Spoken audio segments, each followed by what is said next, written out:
স্নান করে বাথরুম থেকে বেরিয়ে গত রাতের কোচকানো বিছানার চাদরটা দেখে লজ্জায় লাল হয়ে গেল শাইন। রিঙ্গোটা যে কি করে না, আয়না দিয়ে নিজের গলার লাভ বাইটগুলো দেখে আপন মনেই হেসে উঠল।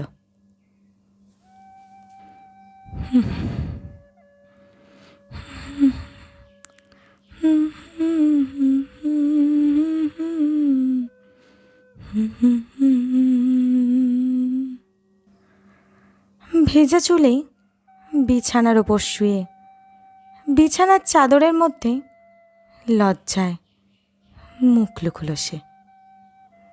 প্রাণ ভরে জোরে নিঃশ্বাস নিল।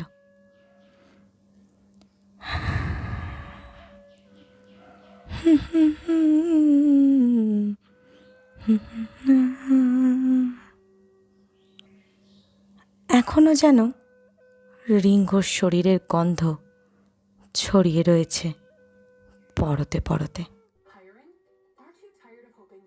ঘরের টিভিটা চলছে আপন মনে, সেদিকে এক ফোঁটাও কান নেই শাইনের।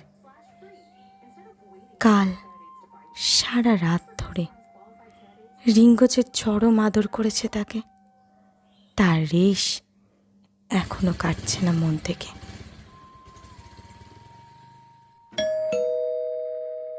বাড়িটা অন্যত্র হলেও চাকরি সূত্রে এখানে থাকে শাইন। এই ফ্ল্যাটটা ভাড়া নিয়ে একাই থাকে সে।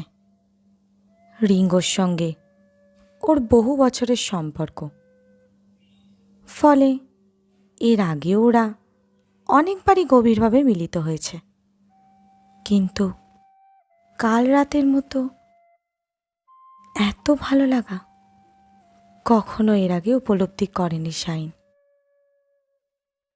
রিঙ্গো প্রায় বাইক নিয়ে তার ফ্ল্যাটে চলে আসে। কাল রিঙ্গোর আসার কথা ছিল না।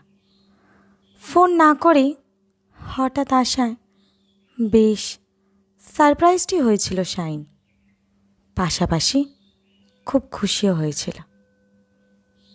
তাই বোধ হয় কালকের আদরগুলো একটু অন্যরকমই লেগেছে। রিঙ্গোর কথা ভাবতে ভাবতেই কাল রাতের মতো একটা ভালো লাগার ভাব, একটা তন্দ্রাচ্ছন্ন ভাব জড়িয়ে ধরছে শাইনকে। তন্দ্রার মধ্যে রিঙ্গোর পেশিবহুল দুই হাতের তীব্র আলিঙ্গন অনুভব করছে সে। ওর সুঠাম বুকের বন্ধনে হারিয়ে যাচ্ছে শাইন। ওর শরীরটা মিশে যাচ্ছে রিঙ্গোর শরীরের সঙ্গে, তীব্রভাবে ওঠানামা করছে রিঙ্গোর শরীরটা।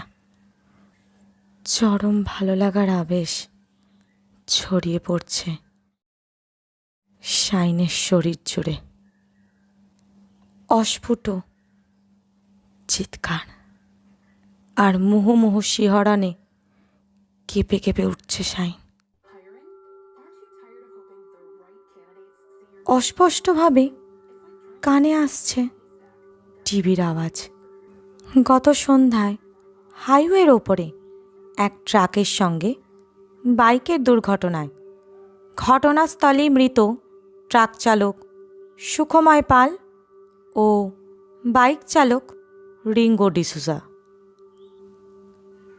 টিভির আওয়াজ ছড়িয়ে পড়ছে ঘরময়, আর শাইন ডুবে যাচ্ছে গভীর ভালো লাগার মধ্যে দিয়ে ঘুমের আবেশে ক্রমশ।